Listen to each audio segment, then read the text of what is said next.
Eh bien bonjour bonsoir, j'espère que vous allez bien, c'est Flo et aujourd'hui on se retrouve pour de nouvelles vidéos sur My Hero Academia. Et comme vous l'avez vu, en effet aujourd'hui on va faire une vidéo sur le chapitre 350 parce que cette semaine il n'y a pas de chapitre. Du coup on va faire une petite vidéo comme ça pour se replonger dans ce chapitre 350, du coup grâce aux traductions françaises notamment. Et du coup en fin de vidéo on va également un peu discuter du chapitre. Qu'est-ce que j'en ai pensé, qu'est-ce qu'on peut en penser justement, et peut-être les prédictions sur ce qui pourrait se passer par la suite. Bon, en gros, pour résumer cette vidéo, elle va être là justement pour un petit peu se replonger dans le chapitre et pour ne pas rester trop longtemps sans vidéo MHA et sans MHA tout simplement. Du coup, on va commencer ce chapitre en le disant au début forcément. Donc, on s'était laissé au niveau du docteur Ujiko Garaki qui était au commissariat.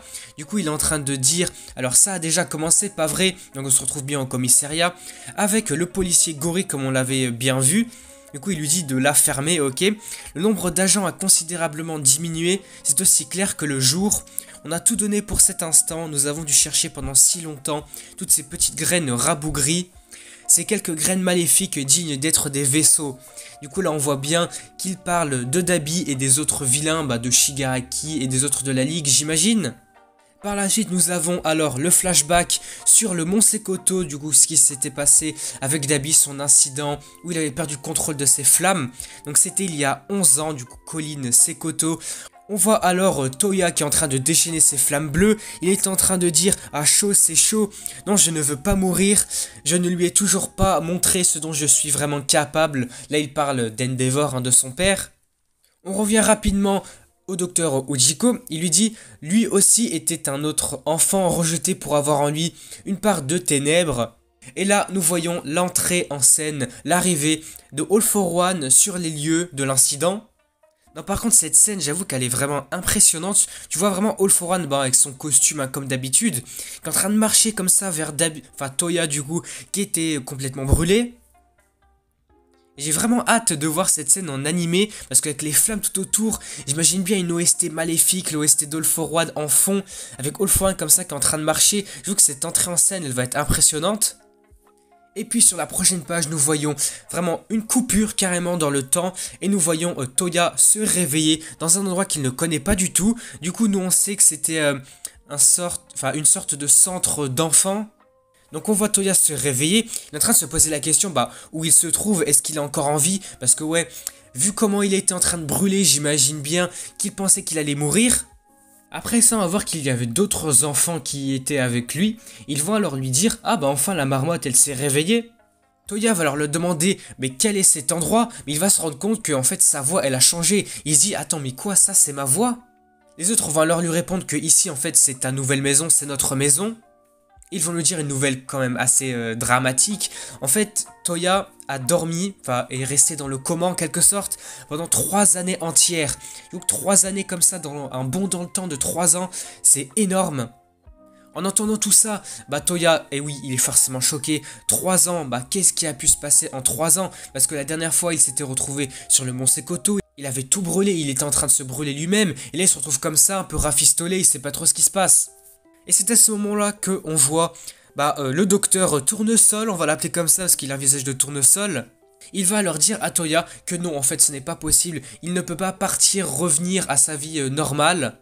Toya, en entendant tout ça, il se dit « Bah non, attends, c'est pas possible, moi je dois rentrer chez moi, je dois voir mon père, tout ça, actuellement ils doivent se préoccuper de moi, ils doivent avoir un peu peur, ils sont inquiets. » Il dit d'ailleurs qu'il a fait quelque chose de terrible. J'ai dit quelque chose de terrible, je dois m'excuser auprès de maman et des autres. Je veux juste que papa me regarde à nouveau. Mais au moment où on entend une voix, alors j'imagine que cette voix doit être celle de All for One ou peut-être du docteur Ujiko à la limite. Mais il va lui dire que j'ai bien peur que cela ne soit plus possible. Comme on va l'apprendre, en fait le corps de Toya avait complètement été brûlé. Par conséquent, le remettre sur pied a été vraiment une procédure très délicate. Tous ces tissus particulièrement détruits ont été greffés pour accélérer sa guérison. Il a beaucoup de cicatrices sur le visage et il a subi des changements radicaux. Il va d'ailleurs dire qu'il ne pourra plus utiliser son pouvoir à pleine puissance comme il l'avait fait avant. Il a subi de graves lésions dans plusieurs organes, son système nerveux somatique est vraiment altéré, ce qui rend ses sensations comme la douleur beaucoup plus sourdes. En gros, il va beaucoup moins ressentir la douleur et son corps finalement est beaucoup plus affaibli. Et comme il le dira, actuellement son corps n'est plus le même, il est beaucoup plus faible qu'avant. Et ils auraient bien voulu que Toya rejoigne leur rang avant tout ça. Mais malgré tous les efforts qu'ils ont pu faire pour lui, en fait il est en quelque sorte comme un échec. En entendant le mot échec, Toya va se rappeler ce qui s'était passé avec Endeavor, comme quoi lui aussi lui disait que c'était un échec parce qu'il avait que l'altère de flamme et pas l'altère de glace. Cependant, malgré le fait que All for One, on va dire que c'est All for One, dit que Toya est beaucoup plus faible qu'avant, que en fait on ne peut plus rien pour lui, il va dire que nous pourrions être en mesure de restaurer ta puissance de feu comme elle était avant, mais si seulement tu acceptes de rester avec nous avec ta nouvelle famille. Bon, évidemment, Toya, il est pas bête, hein, il va dire « fermez-la, je n'ai pas l'intention d'apprendre des choses d'un autre homme ». En fait, il n'accepte pas du tout ça, parce que quand on réfléchit bien, Toya s'est en quelque sorte fait kidnapper par des vilains. Enfin, ouais, c'est un petit peu fou quand même. Nous revenons par la suite du côté du docteur Ujiko dans le présent. Il va nous dire qu'il était trop tard pour lui montrer le chemin à suivre. Il était déjà trop épuisé. Même lui qui contrôle tout a trouvé impossible de manipuler cette obsession qu'il avait pour son père. Là, il parle de All for One. Toutes ces personnes à les graines, comme il l'a dit, n'étaient rien de plus que des pièces de rechange au cas où quelque chose allait arriver à Shigaraki Tomura. Le vaisseau parfait pour le roi des démons. Là, il parle bien, en gros, de la relève de All for One. On apprend aussi que Dabi était l'une de ces pièces détachées, mais c'était une création ratée. Du coup, oui, comme une personne avait déjà dit en commentaire dans la vidéo précédente, en fait, Dabi était en quelque sorte un réceptacle, un potentiel réceptacle du All for One. Un vilain qui allait sûrement prendre la relève de All for One. Le policier, en entendant ça, il va dire « Ah, mais qu'est-ce que tu essaies de dire en fait? Est-ce que là, c'est encore une des histoires du genre All for One avait tout prévu depuis le début ?» Ujiko va alors lui répondre « Cette histoire est juste un avertissement de ma part pour vous. Cette chose, en désignant Dabi, vit dans un monde à part d'une autre. » En fait, la raison pour laquelle Toya a pu s'enfuir, c'était à cause de son corps. En fait, après son réveil, ça n'aurait même pas dû durer seulement un mois. Et c'est pour cette raison que Ujiko va nous dire que malgré le fait qu'il devait sûrement vivre qu'un seul mois, pas plus, en fait ce corps qui a vaincu la mort n'a été maintenu que par les flammes de la vengeance. C'est un peu comme ce qui s'était passé avec Shigaraki, il était censé mourir à un moment donné, mais il a entre guillemets ressuscité par sa haine, grâce à sa haine. Et c'est maintenant que nous revenons sur le présent du côté de Dabi contre Shoto. On voit que Dabi va dire « Alors Shoto, oui, je suis rentré à la maison comme Shoto lui avait demandé.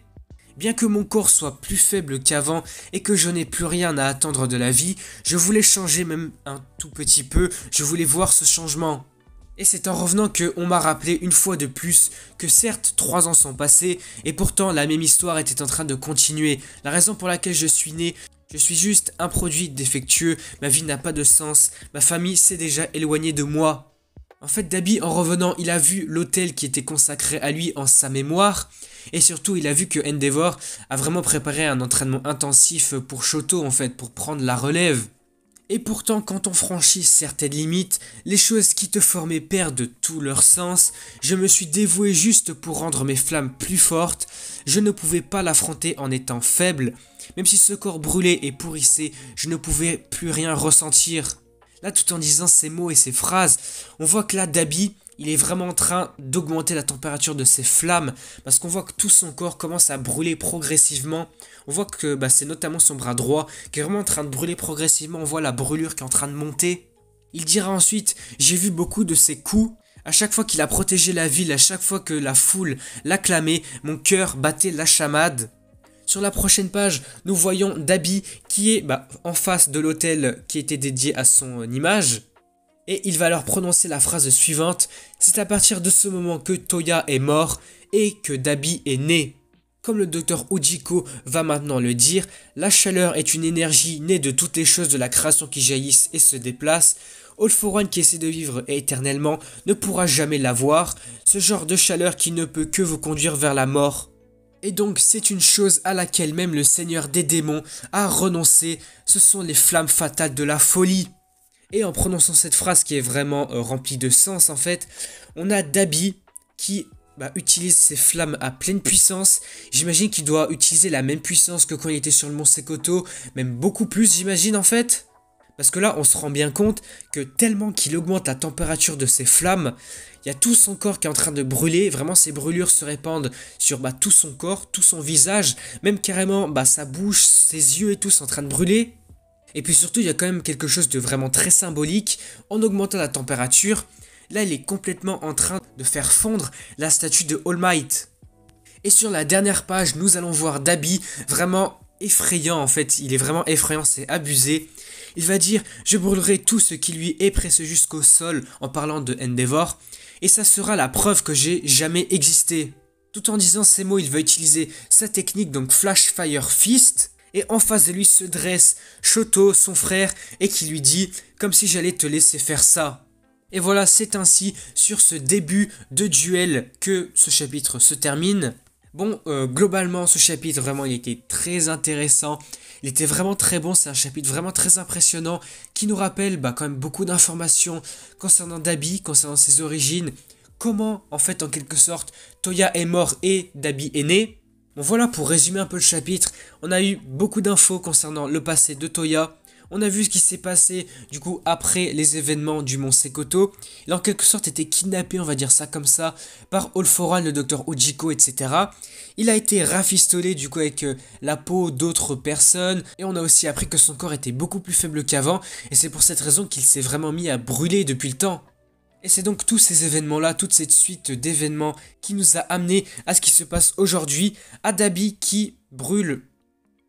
Dabi qui est en train de faire fondre la statue de All Might et qui va complètement se déchaîner face à Shoto. Alors est-ce qu'il veut le tuer? Je pense que oui, parce qu'il est en train de dire je brûlerai tout ce qui lui est précieux jusqu'au sol.